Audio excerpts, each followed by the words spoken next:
this week's Throwdown is a 20-minute AMRAP, 30 calories on the rower for the guys, 24 for the girls, 20 kipping handstand push-ups, 30/24 cal row, and 10 wall walks.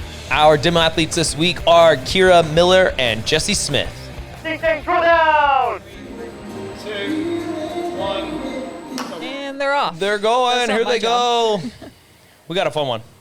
I love workouts like this. 20 minutes. Simple. Just kind of like go. Like, what can you handle? Whoa! Super speed. Something cool that Chris has added this week, folks. Wait for it. Boom. Split times. We got some split times, which I think are going to be helpful. To me, looking at That's this. the transitions right there. And transitions and handstand times and wall walk time and row time. So way to go, CTP. Way to help all of us out. We'll see if it's helpful. I think it is. Anytime you can be able to look at splits and see the drop off and whatnot. For me, going into this, I would look at something that I know I can sustain over the 20 minutes on the row. I think being mindful on those first couple rounds when you're going to be like, hey, I feel really good in this situation with Kira and Jesse, probably starting to race and knowing you're going to push the pace harder. I think something that is probably between like 1,500 meter pace to like 2K. I think somewhere in there that I know I can kind of sustain each time I'm hopping on. Matt said their first rows were 1,100, and then after that they went to 900 to 950. Okay. Yeah, that sounds. It's a long time, a lot of time on the rower here. So looking at their wall walks since they're on here, both of them do the step up onto the wall. There's nothing wrong with that, but if you haven't played around with jumping your feet up onto the wall, I think that that's a really good strategy because one, it makes sure that you're not going to no rep by getting that first hand moving off of the line a little bit too quickly, which is easy to do when you get fatigued. And also it sets you up to start your wall walk in a stacked position. So if you jump your feet up, doesn't have to be a big jump, just like a small jump onto the wall. It'll also lift your hips up. And that way you're not asking much out of your midline while you're wall walking, which I think becomes a big limiter for a lot of people. Yeah, I mean, it's something I know we focused on at the skills camp we had not too long ago that Mia was running everybody through. And it definitely does make a difference. It's very strange, I feel like, at first as you're like going into that initial jump until you get the timing and kind of like rhythm of it all. But once you do it, I felt like the pressure from like your shoulder neck fatigue like significantly goes down from the kind of like step walk that they're going into right here versus doing the double jump. It does take the pressure off the neck and shoulders so much that after you get the hang up, you're like, oh, why did I ever do this the other way kind of thing. Yeah, if you leave your neck craned up while you're walking, you're just putting so much more pressure on your shoulders and making the rep harder than it needs to be. All right, so transitioning into their second set of handstand push-ups. They did the first set unbroken. Jessie still looks like she's moving really smoothly on these. I like how she does like a middle range kip, like her knees don't come down too much, but she's not shortening it. Like you do a really short kip. I do almost like a heel. I'll bring like just the heel down just a little so the knee like barely bends and then kick. But definitely as I get into like the later rounds of this, when you're like having to need to rely on kind of like where Kira is at right there, where it's like I need to bring the knees deeper to get that like hip drive to really help. Mm-hmm. I think it's important to know both of those and like have one that's almost like more speed focus and then one more endurance, like, hey, I need to be able to keep enduring in this workout for a longer period where it's just going to be a little slower cadence. Yeah, and then just a note, if you do fall off of the wall like Kira just did, you should kick down and kick back up to the top just for like a qualifier standard. We didn't really set something here before, but I think that's something that most people should just practice is always starting. If you're come down off of the wall, you have to start back at the top because that's how they make you do it in the open. Yeah, all the little things to practice. I think it's another thing that's interesting is now seeing, like this is very helpful that Chris has done this to be able to see the actual like splits and plus or minus what they're ahead. But it just kind of shows how much the little bit of even transition wise, if you're 3 or 4 seconds, what that's adding into the next round. And then so on and so forth. So if over 3 rounds, you're 3 seconds slower per transition, you're 12 seconds.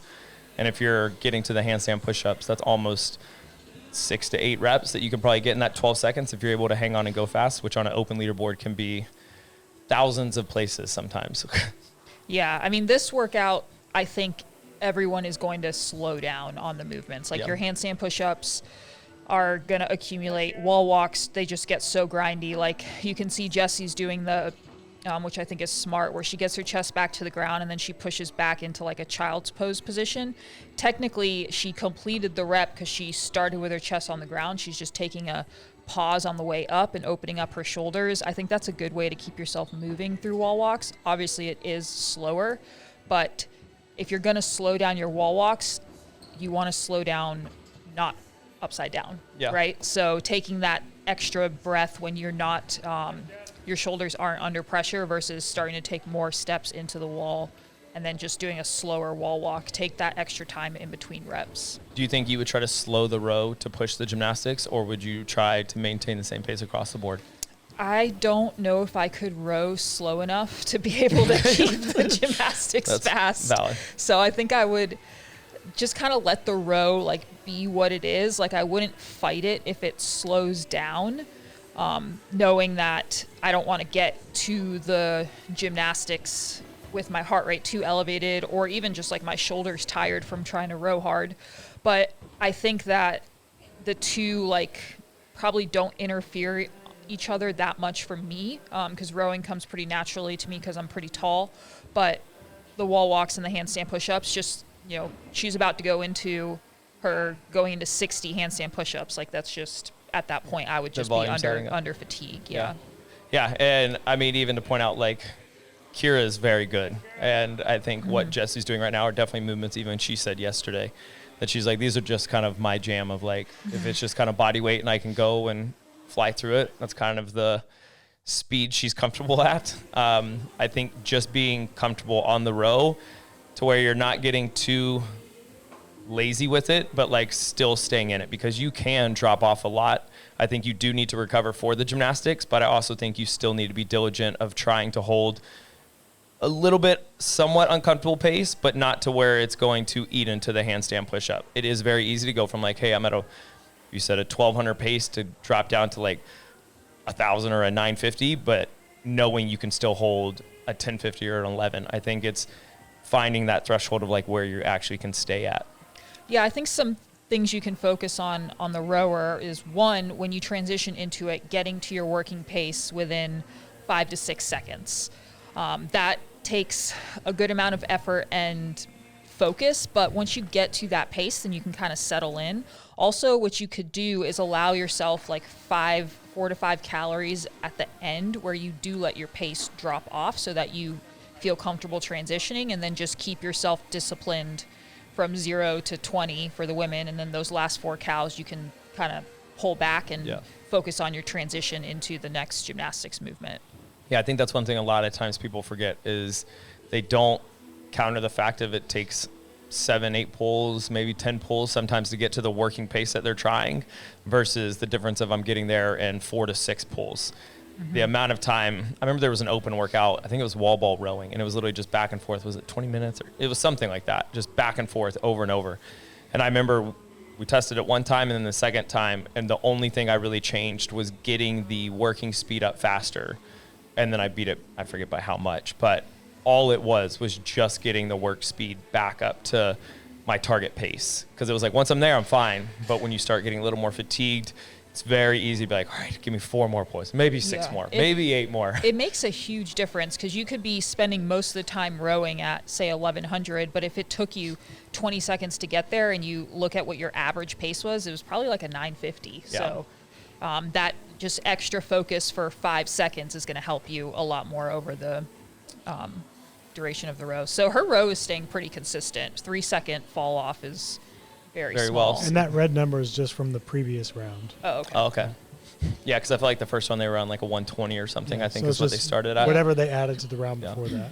No, which is very helpful, Chris. This is very nice Or to not see. round, but the last time The they last did that row, movement. Last yeah, one yeah. they were at. Yeah, I mean, I think a lot of this, even on the handstand push-up, for a lot of people, just knowing that the density of shoulder capacity is going to be what's limited here towards the end. Like, they kind of rock back on the hips on the wall walks. But I think breaking up from the beginning in the handstand push-up, if you know the wall walks are going to eat you up. So even if you need to go 10-5-5 or 5 sets of 4 on the handstand, finding a number from the beginning that just kind of allows you, no matter what, when I hop off the row, I can kick up, even if it's a small set, and just start working. I think a lot of times you're like, oh, well, I'm going to try to give myself another 10 seconds to do 2 more reps, where you're better off just kicking up, getting a couple reps under your belt, then take your break.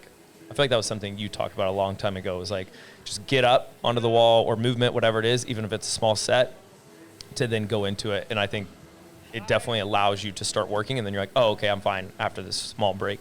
For sure. That transition from movement to movement, I think for most of the time, and of course there's going to be like some movements where it doesn't necessarily work for, like if you're doing a ring muscle up, sometimes you can't really get away with this. But if you can just go right away, what are you laughing?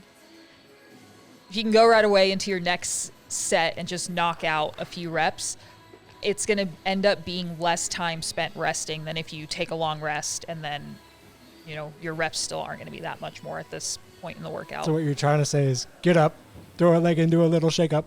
That's Exactly. basically wall walks, right? I was like, where is he? I was like, I could see him giggling over there. I'm trying to figure out what was about to happen. So something I think that could help on both of their wall walks is, I personally think that when I get really fatigued, the descent of the wall walk takes more out of me than the way up. Yes. And I think the reason for that is because it's easy to let your hips sag. So you're using a lot of your midline to control, because you can't fall too quickly. You need to get your hands to the line. And then also, if you crane your neck up and start looking at the line, then you're putting more pressure on your shoulders. But if you can kind of push your toes into the wall from the top and push your hips away, so as you're walking your hands down, your hips are still staying above your wrists, then you're staying stacked on the way down, and then you can like just kind of plop your whole body to the ground. It's so much less. It's way easier on the shoulders that way. So Yeah, play pretty around much the with same that. way you're going up. Try to maintain the same way going concept. down. Yeah, but I feel like it's harder to do on the way down because it feels weird to push your feet into the wall. Yeah.